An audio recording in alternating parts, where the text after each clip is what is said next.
నమస్తే, నేను సిరి. ఇప్పుడు ఎక్కడ చూసినా కూడా పుష్ప 2 మ్యానే నడుస్తుందనే చెప్పుకోవాలి. And that to Pushpa 2 trailer release అయిన తర్వాత ఏదైతే ఆ వైబ్ ఉందో ఇంకా పెరిగిపోయింది. దీంతోని మరి ఇప్పుడు ticket rates Pushpa 2 ticket rates ఎలా ఉండబోతున్నాయి ఏంటి అనే అంశం కూడా తెర మీదకి వచ్చింది. దాంతోని సింగిల్ స్క్రీన్ టికెట్స్ భారీగా పెరిగాయన్న టాక్ కూడా వినిపిస్తుంది. మరి ఇందులో ఎంతవరకు వాస్తవం ఉంది, అసలు ఎంత పెంచాలనుకుంటున్నారు ఏంటనేది కూడా మనకు తెలియజేయడానికి మనతో పాటు ఉన్నారు ప్రముఖ సినీ క్రిటిక్, సీనియర్ జర్నలిస్ట్ జగదేవ్ గారు. నమస్కారం సార్. నమస్తే సార్, ఇప్పుడు చూస్తుంటే మనము ఒక్కొక్క హీరో సినిమా వస్తున్నప్పుడు ఆ టికెట్ రేట్ విషయం అనేది బాగా నిలుస్తుంటుంది, వార్తలలో నిలుస్తుంటుంది. ఇప్పుడు ఈ టికెట్ రేట్ పెంచాలా వద్దా, సింగిల్ స్క్రీన్స్కి ఎంత, మల్టీ స్క్రీన్స్కి ఎంత అనేది ఒక రేట్ అయితే ఫిక్స్ చేస్తూ ఉంటారు సార్. అయితే ఇప్పుడు పుష్ప 2 సినిమా December 5th రాబోతుంది. ఈ సినిమాకి టికెట్ ప్రైస్ ఎంత ఉండబోతుంది అని చెప్పేసి కూడా ఒక చర్చ నడుస్తుంది సార్. సార్, అంటే దీని మీద మీరేమనుకుంటున్నారు సార్? అంటే ఈ సినిమాకి టికెట్ రేట్ ఎంతవరకు పెరిగే అవకాశం ఉందంటారు? టికెట్ రేట్స్ ఆల్రెడీ ఒక మోస్తరుగా పెంచారు. వైసీపీ గవర్నమెంట్లో ఏదైతే పవన్ కళ్యాణ్ గారి సినిమాలను దృష్టిలో పెట్టుకొని కావాలని 10 రూపాయలు 20 రూపాయలు పావలా టికెట్లు పెట్టారో దాన్ని ఆల్రెడీ మార్చేశారు. తర్వాత వైసీపీలో కూడా కొన్ని మార్చారు.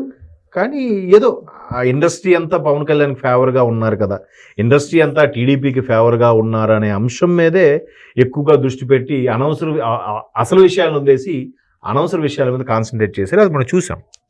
సో అప్పుడు చిరంజీవి గారు లాంటి వాళ్ళు కూడా వెళ్ళారు, ప్రాధేయపడ్డారు. బట్ వాళ్ళని కావాలని నడిపించారు. ఏదో అవమానం కూడా జరిగింది అనుకోండి.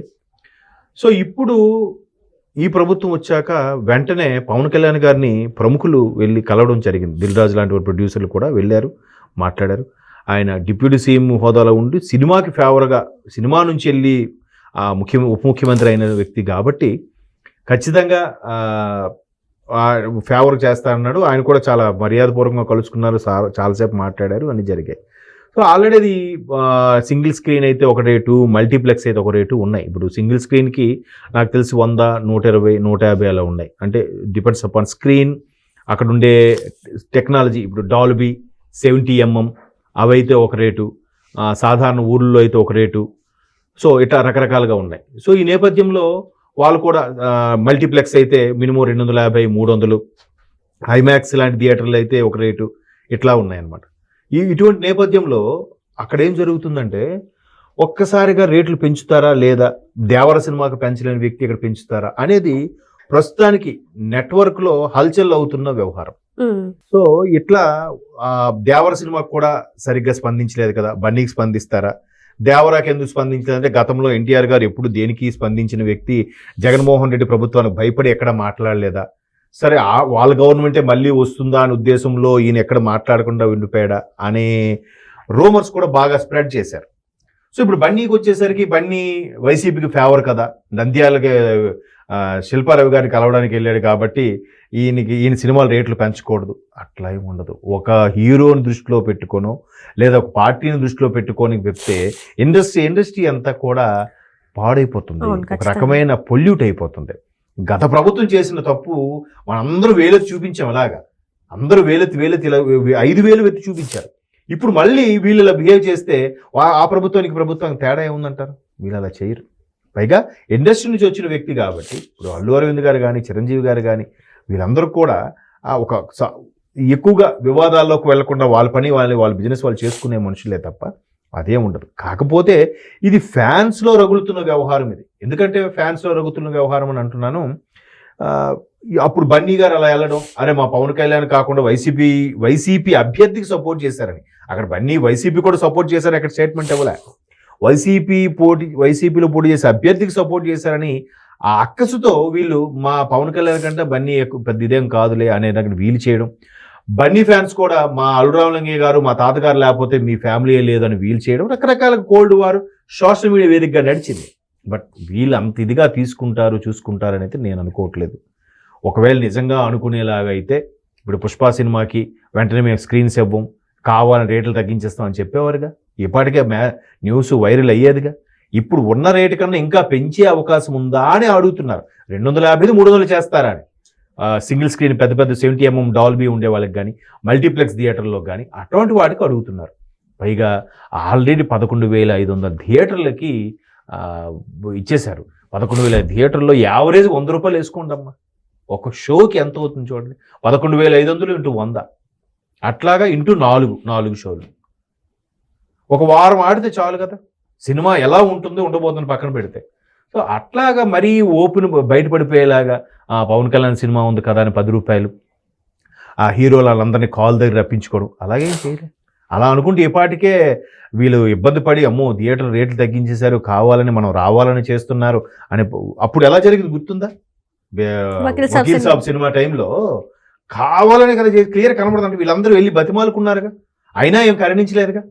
అప్పుడే కదా రామ్ గోపాల్ వర్మ గారు కూడా ఇండైరెక్ట్గా ట్వీట్లు చేశారు, కావాలంటే మీరు కూడా హీరోలు పెట్టి చేయండి సినిమాలు, ఎవడొస్తాడేమో చూద్దాం అని వ్యంగ్యంగా మాట్లాడిన వర్మ గారే ఎప్పుడైతే పాత మాజీ మంత్రిని, గత ప్రభుత్వంలో ఉన్న ఆ మంత్రిని కలవడానికి వెళ్ళారో ఒక్కసారిగా మారిపోయారు. ఆయన ప్రభుత్వానికి ఫేవర్గా మారిపోయి కొన్ని రకాల సినిమాలు కూడా తీశారు.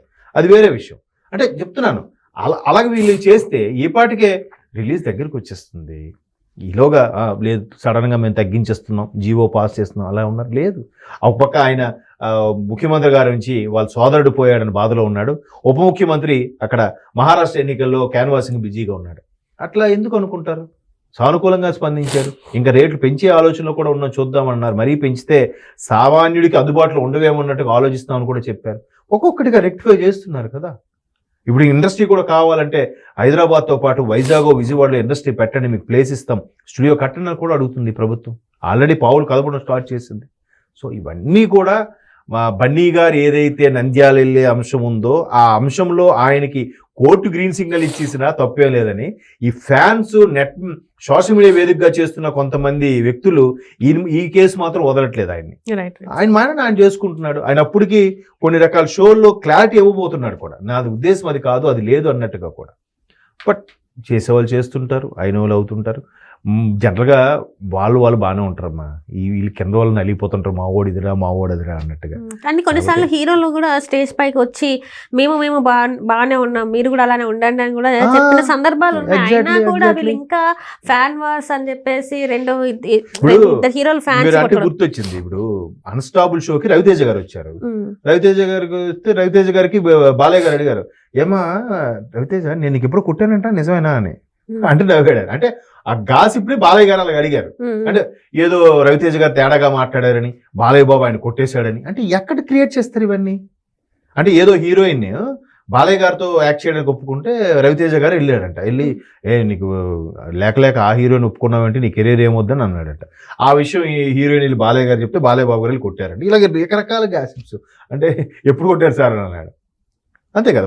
మొన్న కూడా రమ్యకృష్ణ గారు కృష్ణవంశీ గారికి ఒక డైరెక్టర్ ఎవడో అడిగారు, సార్ ఏంటి సార్ రమ్య గారు మీరు విడిపోయారు కదా, అవునా మీరేనా వచ్చి విడాకుల కేసు తీసుకుంది అని అన్నాడు ఆయన ఎటకారంగా.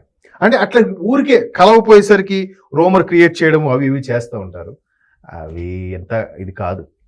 కాబట్టి అవన్నీ హీరోలు మనం ఫ్యాన్స్గా క్రియేట్ చేసుకున్న కొంతమంది అభిమానులు పిచ్చతో చేసుకునేవి తప్ప అంత ఏ ఇబ్బంది ఉండదని నా అభిప్రాయం.